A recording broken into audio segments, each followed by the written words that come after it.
Welcome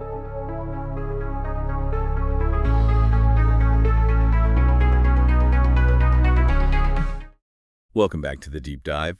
Today, we're taking a trip. Think loud noises, flashing lights. We're heading straight back to the arcade floor, specifically 1981. 1981. What a year for gaming. Not just pixels, but the sounds were really starting to come alive, too. Exactly. That year was huge for game audio. Yeah. We've got a whole stack of sources here looking at how developers working with really limited sound chips made some, well, unforgettable sounds in music. Right. And our mission today for you listening is to figure out how they did it. Not just listen back, but understand how simple beeps and, short tunes became so crucial. We're talking about how constraints really pushed creativity, how they made sounds that got stuck in your head, made games immersive, even told you what was happening, all with tech that's like less powerful than your phone's calculator now. It's amazing stuff. Yeah. Okay, so let's get into it. These folks realized sound wasn't just background noise, right? It was part of the game. So we're counting down the top 5 most impactful arcade soundtracks from 1981. We'll break down what made them work, why we still remember them. And yeah, this isn't just nostalgia. This is about the foundations. These games basically wrote the rule book for using sound to build tension, signal rewards, maybe even tell a little story. They proved the sound chip mattered just as much as the graphics. Okay, let's kick off this audio time capsule. Who's starting us off at number 5? It's a game that really mastered that feeling of nonstop pressure. Coming in at number 5, it's the classic scrolling shooter, Scramble. Scramble. Good pick. The sources really point out this continuous sense of journey in its sound. It just kept going. You felt like you were flying forever, dodging missiles, bombing fuel tanks. It almost made you feel exhausted, even if your game only lasted like a minute. Felt like days. That relentless feeling, yeah, that's the key. And technically, it was pretty clever for 81. The music in Scramble, if you really listen, isn't super complex melodically. What they did was use these short, really smart loops. They didn't waste memory on a long track. And crucially, they dedicated one sound channel to this driving, continuous bass rhythm. Oh, okay, so that bass line was like the engine noise. Kind of, yeah. It acted as this auditory anchor. It simulated the constant engine hum, the feeling of always moving forward as the screen scrolled. Then you had the explosions and the laser fire layered on top, but that core rhythm never stopped. It kept the tension high, Made you feel constantly under pressure, pulled you right in. Wow. So engineering an audio treadmill, basically. Oh, yeah. Genius use of what they had. Exactly. So if Scramble nailed that constant tension, our next game, well, it started using sound more dynamically, using silence even, and then big bursts of sound for key moments. Right, moving up. Number 4 on our list. A fixed shooter, absolute legend. You had to save your captured ship. It's Galaga. Galaga. Can't argue with that one. Yeah, you hear Galaga, you instantly think of that opening bit, right? And especially that challenge stage music. I bet you can hum it right now. Totally. Sings a quick imitation of the challenge stage tune. Huh. See?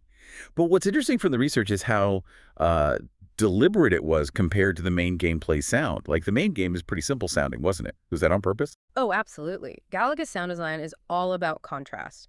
During the normal waves, yeah, the sound is minimal. You get the firing sounds, maybe a simple repeating beat in the background. It sets a baseline. It establishes the normal. Right, but then when you hit that challenge stage, bam.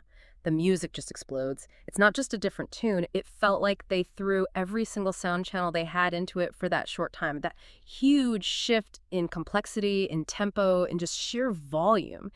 It was this incredibly powerful emotional cue. One of the best in early games, really. So the music becomes this giant flashing sign saying, pay attention, this is important. High score time. Precisely. It focused you. That fanfare locked your brain onto the specific task of the challenge stage, which needs, a different rhythm, a different approach. It was using sound to manage your psychology, basically, making sure you were 100% dialed in when the scoring potential was highest. Definitely need that focus when you're trying to shoot down those weaving aliens or maybe snag your ship back. Okay, switching gears now, or maybe switching lanes, crossing the road for number 3. Taking the 3rd spot, it's the game that made amphibians fear traffic and logs. Frogger. And this one had a really interesting trick up its sleeve. Frogger, yeah. Hopping time. So the sources confirm Frogger didn't actually have a fully original score. It used a bunch of well-known public domain tunes. Which is kind of funny, right? Like, the frog just had really good taste in classical music or folk songs. Yeah, maybe. But why was borrowing music like that actually a smart, technical move back then? Well, it comes back to that big constraint, memory. ROM space was incredibly precious. Writing and storing original music, especially multiple tracks, just ate up space they needed for graphics for the game logic itself. Ah, okay, so borrowing saved space. It did. But the real genius wasn't just borrowing the tunes, it was how they used the memory they saved. They could dedicate those resources to programming really quick, dynamic transitions between the tunes. Right, I remember that. The music changes constantly, so it could jump from, like, a safe on the log tune to a holy cow, a truck is coming tune instantly.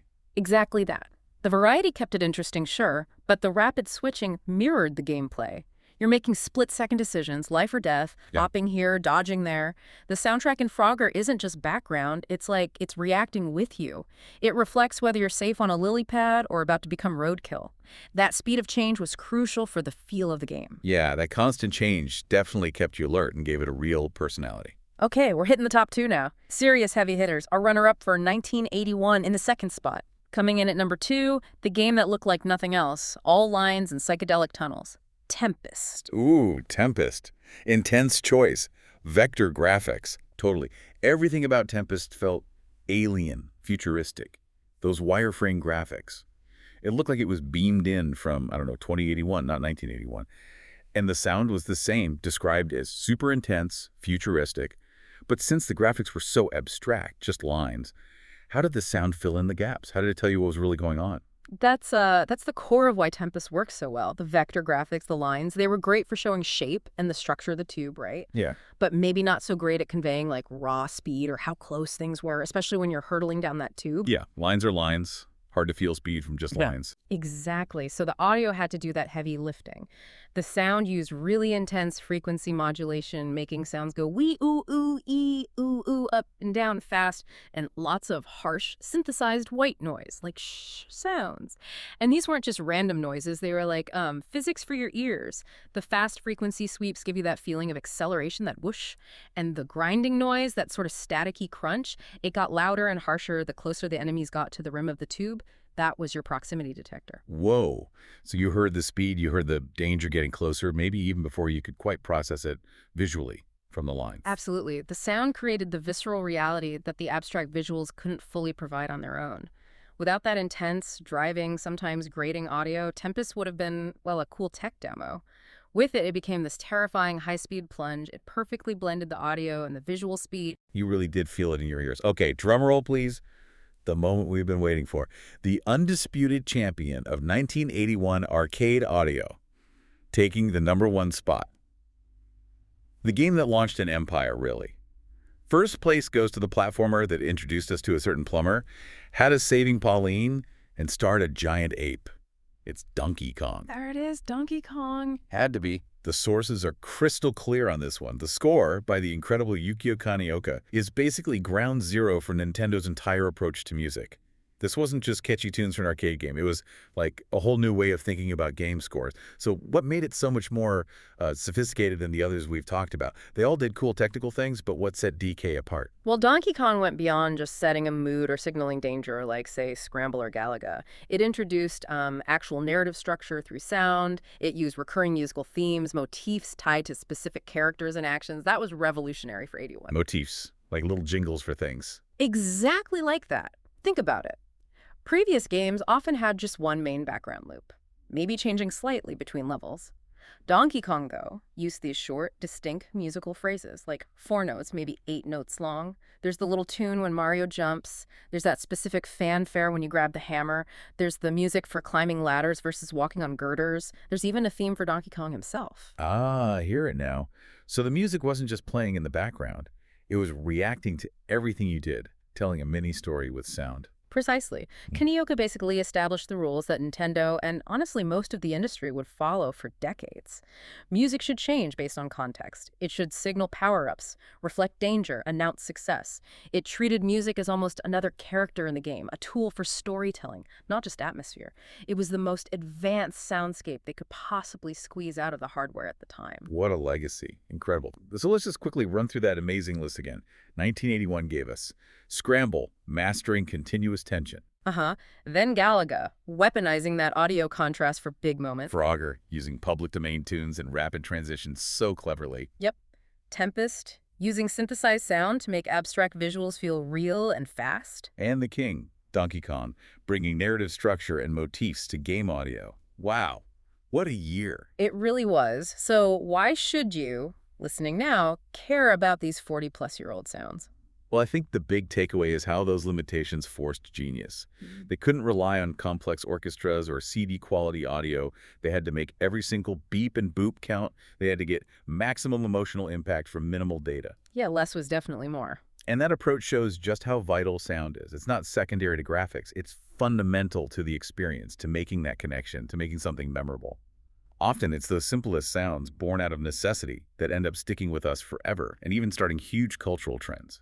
Sound matters. Absolutely. That's a perfect insight to wrap things up. Okay, here's a final thought for you to chew on, thinking about those limitations and how crucial sound was. If you stripped away all the sound from these 5 games, Scramble, Galaga, Frogger, Tempest, Donkey Kong, which one do you think would become the most unplayable? Which one relied most on its audio to tell you critical information you needed just to play the game? Ooh, good question. Is it Galaga's signals? Tempest's speed cues? Something to think about next time you're tempted to hit mute. It really shows the genius of that early audio design, doesn't it? It really does. Well, thank you so much for joining us on this deep dive into the sonic world of 1981. It's been a blast from the past. Don't forget to like and subscribe. We'll catch you on the next one. Ranked and Reloaded.